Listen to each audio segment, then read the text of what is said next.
Selamat datang pemirsa, kembali lagi bersama Kasih Fakta. Dalam kesempatan kali ini, kami akan membahas gencatan senjata baru saja dibahas. Iran ingin sekutunya seperti Lebanon ikut aman, tapi di saat yang sama, Israel justru masuk ke Beirut dan menewaskan orang paling dekat dengan pemimpin Hizbullah. Kalau ini disebut damai, kenapa justru lingkar inti Hizbullah yang ditembus? Kalau benar sedang menuju ketenangan, kenapa targetnya justru semakin dalam dan semakin sensitif? Apakah ini tanda bahwa perang benar-benar mereda, atau justru sedang berubah bentuk menjadi sesuatu yang lebih terarah dan lebih berbahaya? Karena yang terjadi bukan hanya soal serangan, tapi soal siapa yang sebenarnya sedang mengendalikan arah akhir dari konflik ini. Tapi sebelum lanjut, jangan lupa klik like dan subscribe supaya kamu nggak ketinggalan fakta-fakta menarik lainnya. Sekarang, mari kita bongkar perlahan apa yang sebenarnya terjadi di balik kata gencatan senjata ini.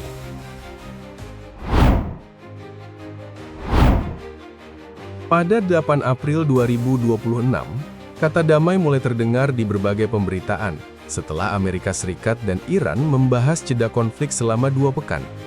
Di permukaan, momen itu terlihat seperti pintu untuk meredakan ketegangan. Namun, di balik bahasa diplomatik yang terdengar menenangkan, ada perbedaan besar yang langsung memecah makna dari gencatan itu sendiri. Iran tidak melihat jeda ini hanya sebagai urusan antara Teheran dan Washington. Bagi Iran, stabilitas juga harus menyentuh front yang terhubung langsung dengan kepentingannya di kawasan, termasuk Lebanon, tempat Hizbullah menjadi sekutu paling penting dalam jaringan pengaruh regionalnya. Karena itu, pada hari yang sama, Iran mendorong agar Lebanon ikut masuk dalam ruang aman yang dibahas dalam pembicaraan tersebut. Pesannya cukup jelas. Kalau dunia ingin menyebut ini sebagai langkah menuju ketenangan, maka serangan terhadap sekutu Iran juga seharusnya ikut dihentikan. Dari sudut pandang Teheran, menjaga Lebanon berarti menjaga keseimbangan pengaruh, jalur tekanan, dan posisi tawar di tengah negosiasi yang sedang dibentuk. Lebanon bukan pelengkap. Lebanon adalah bagian dari struktur yang ingin dipertahankan tetap utuh saat peta baru kawasan mulai dinegosiasikan. Tetapi pada 8 April 2026 malam, arah di lapangan justru bergerak ke jalur yang sangat berbeda. Israel melancarkan gelombang serangan besar ke Lebanon. Targetnya bukan hanya wilayah selatan yang selama ini identik dengan bentrokan perbatasan, melainkan juga area yang lebih sensitif, termasuk Beirut. Disinilah kontrasnya menjadi sangat tajam. Saat Iran berusaha memasukkan sekutunya ke dalam kerangka jeda, Israel justru menunjukkan bahwa Lebanon tidak pernah masuk ke dalam definisi damai versi mereka. Bagi Israel, pembicaraan dengan Iran tidak otomatis mengikat operasi terhadap Hizbullah. Front Lebanon tetap diperlakukan sebagai arena perang yang sah untuk terus ditekan. Perbedaan tafsir ini sangat penting, karena dari sinilah seluruh ketegangan berikutnya mulai terlihat lebih terang. Satu pihak berbicara tentang stabilitas kawasan yang harus dijaga bersama. Pihak lain berbicara tentang ancaman yang harus dipukul terus sampai melemah. Maka yang muncul bukan damai dalam arti berhenti bertempur, melainkan jeda yang dipakai masing-masing pihak untuk mengatur posisi. Iran berusaha menahan meluasnya tekanan ke sekutunya. Israel justru memakai momentum itu untuk menegaskan bahwa mereka tidak akan membiarkan Hizbullah bernapas lebih lega hanya karena ada pembicaraan di jalur diplomatik. Lalu masuk ke 9 April 2026, ketika dampak dari serangan itu mulai terlihat lebih jelas. Israel mengumumkan bahwa salah satu korban tewas adalah Ali Yusuf Harshi, orang yang bukan berdiri di garis depan perang, tetapi berada sangat dekat dengan lingkar inti kepemimpinan Hizbullah. Sejak titik ini, pembahasannya tidak lagi sekadar soal serangan ke Lebanon. Arah ceritanya bergeser menjadi jauh lebih sensitif, karena yang disentuh bukan hanya jaringan militer, melainkan akses menuju pusat keputusan yang selama ini dijaga paling rapat. Pada 9 April 2026 juga, Benyamin Netanyahu menegaskan bahwa jeda dengan Iran tidak berlaku untuk Lebanon. Pernyataan itu menutup ruang tafsir yang sebelumnya masih kabur. Israel memberi sinyal bahwa negosiasi boleh berjalan, tetapi medan tempur akan tetap dibentuk sesuai kepentingan mereka. Dari sini suasana berubah total. Kata gencatan masih dipakai di meja diplomatik, sementara dentuman di Beirut mulai membuka gambaran tentang perang yang ditekan dari luar, namun diarahkan dari dalam.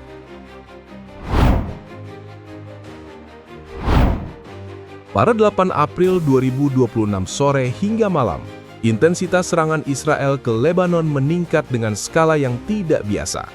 Dalam waktu yang sangat singkat, puluhan hingga ratusan titik dihantam secara hampir bersamaan. Targetnya bukan hanya posisi tempur di garis depan, tetapi juga pusat komando, jalur komunikasi, dan fasilitas yang selama ini menjadi penghubung operasional Hizbullah. Serangan seperti ini menunjukkan satu pola yang berbeda. Ini bukan sekedar upaya melemahkan kemampuan tempur, melainkan upaya memutus cara organisasi itu bergerak, berpikir, dan berkoordinasi. Beberapa titik serangan bahkan masuk ke area yang sebelumnya relatif jarang disentuh secara langsung, termasuk bagian dari Beirut. Kota yang selama ini dianggap memiliki lapisan perlindungan lebih tinggi, kini menjadi bagian dari peta target. Perubahan ini bukan kebetulan. Ketika wilayah yang lebih dalam mulai disasar, itu berarti fokus operasi sudah bergeser dari tekanan di perbatasan menjadi penetrasi ke pusat aktivitas. Dan di dalam strategi militer, pergeseran seperti ini biasanya hanya dilakukan ketika intelijen dianggap cukup kuat untuk mengidentifikasi titik paling sensitif. Lalu pada 9 April 2026, Israel mengumumkan bahwa Ali Yusuf Harshi termasuk di antara korban tewas dalam rangkaian serangan tersebut. Nama ini langsung menarik perhatian karena posisinya yang tidak biasa. Ia bukan komandan lapangan yang memimpin pasukan, bukan pula operator yang mengendalikan serangan. Ia adalah sekretaris pribadi sekaligus keponakan dari Naim Qassem. Posisi ini membuatnya berada di jalur yang sangat dekat dengan pusat pengambilan keputusan. Ia berada di sekitar alur komunikasi, jadwal pertemuan, dan interaksi internal yang jarang tersentuh oleh pihak luar. Disinilah bobot peristiwa ini terasa berbeda. Ketika seseorang dengan peran seperti itu menjadi target, maka yang diuji bukan lagi garis depan, tetapi lapisan kepercayaan di dalam organisasi. Ini bukan tentang berapa banyak roket yang dimiliki, atau berapa banyak pasukan yang bisa digerakkan. Ini tentang seberapa jauh pihak lawan mampu melihat ke dalam struktur yang selama ini dianggap tertutup. Serangan terhadap figur seperti Harshi membawa pesan bahwa akses terhadap lingkar inti mungkin tidak lagi sekuat yang dibayangkan sebelumnya. Namun penting untuk dibaca secara hati-hati. Fakta bahwa Harshi menjadi korban tidak otomatis berarti seluruh sistem keamanan Hizbullah telah runtuh. Tetapi secara strategis, ini menunjukkan bahwa Israel merasa memiliki cukup informasi untuk menargetkan individu yang berada di posisi sangat sensitif. Itu saja sudah cukup untuk mengubah cara konflik ini dipahami. Dari perang terbuka di lapangan menjadi tekanan yang menyasar struktur internal dan jalur komunikasi. Serangan yang terjadi antara 8 dan 9 April 2026 akhirnya tidak hanya dilihat sebagai eskalasi biasa, tetapi sebagai sinyal bahwa pola operasi sedang berkembang. Israel tidak hanya ingin menekan dari luar, tetapi juga mengganggu dari dalam. Dengan menghantam titik yang dekat dengan pusat kendali, tekanan yang dihasilkan bukan hanya fisik, tetapi juga psikologis dan struktural. Dan ketika lapisan terdalam mulai tersentuh, maka setiap langkah berikutnya dalam konflik ini akan bergerak dengan resiko yang jauh lebih tinggi, karena batas antara luar dan dalam sudah mulai kabur. Pada 9 April 2026, arah konflik mulai terlihat semakin jelas ketika dua jalur berjalan bersamaan tanpa saling menunggu. Di satu sisi, pembicaraan antara Amerika Serikat dan Iran masih terus berlangsung dengan harapan menahan eskalasi. Di sisi lain, Israel tetap melanjutkan operasi militernya ke Lebanon tanpa menunjukkan tanda akan memperlambat tekanan. Ini bukan situasi yang terjadi secara tidak sengaja. Pola seperti ini justru menunjukkan bahwa jalur diplomasi dan jalur militer sedang dipakai secara bersamaan untuk membentuk hasil akhir yang diinginkan. Pernyataan Benjamin Netanyahu pada hari itu menjadi titik kunci yang memperjelas posisi Israel. Ia menegaskan bahwa pembahasan jeda dengan Iran tidak mencakup Lebanon, dan operasi terhadap Hizbullah akan tetap dilanjutkan. Kalimat ini penting karena menghapus semua ruang abu-abu yang sebelumnya masih bisa ditafsir berbeda. Israel tidak melihat pembicaraan dengan Iran sebagai alasan untuk menghentikan tekanan terhadap sekutu Iran. Sebaliknya, momen ketika dunia mulai berbicara tentang damai justru digunakan untuk memastikan bahwa tekanan terhadap Hizbullah tetap berjalan. Di saat yang hampir bersamaan, Muncul laporan bahwa Israel juga mulai membuka jalur komunikasi terkait kemungkinan pembicaraan langsung dengan pihak Lebanon. Ini bukan langkah yang berdiri sendiri. Ketika tekanan militer dilakukan bersamaan dengan pembukaan ruang diplomasi, maka yang sedang dibangun adalah posisi tawar. Tekanan di lapangan menciptakan kondisi, sementara negosiasi mencoba mengunci hasil dari kondisi tersebut. Dengan kata lain, arah perang tidak dihentikan, tetapi diarahkan menuju titik akhir yang sudah dipersiapkan.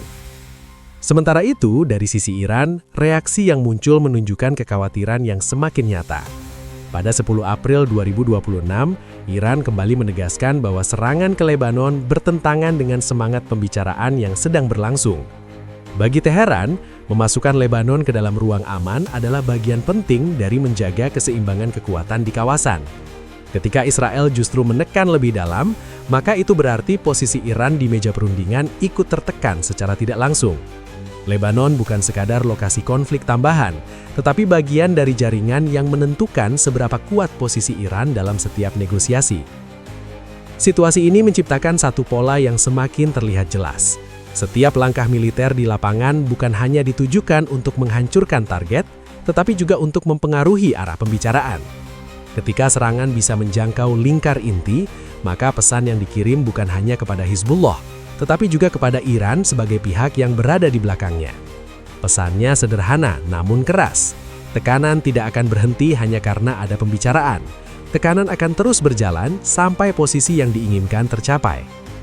Dengan kondisi seperti ini, kata gencatan menjadi semakin sulit dipahami secara sederhana.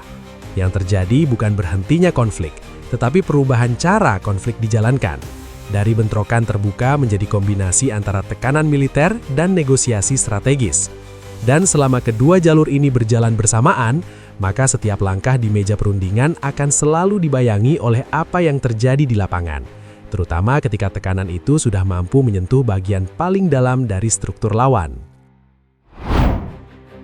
Di balik kata damai yang terdengar menenangkan, ternyata arah pergerakan di lapangan justru menunjukkan sesuatu yang berbeda. Satu pihak berusaha menahan konflik agar tidak meluas, sementara pihak lain terus menekan untuk membentuk posisi akhir yang lebih menguntungkan. Ketika serangan tidak lagi hanya menyasar garis depan, tetapi sudah menyentuh lingkar inti, maka yang sedang terjadi bukan sekadar perang biasa, melainkan perebutan kendali atas bagaimana konflik ini akan ditutup. Dan di titik inilah, setiap perkembangan tidak lagi bisa dilihat hanya dari satu sudut pandang.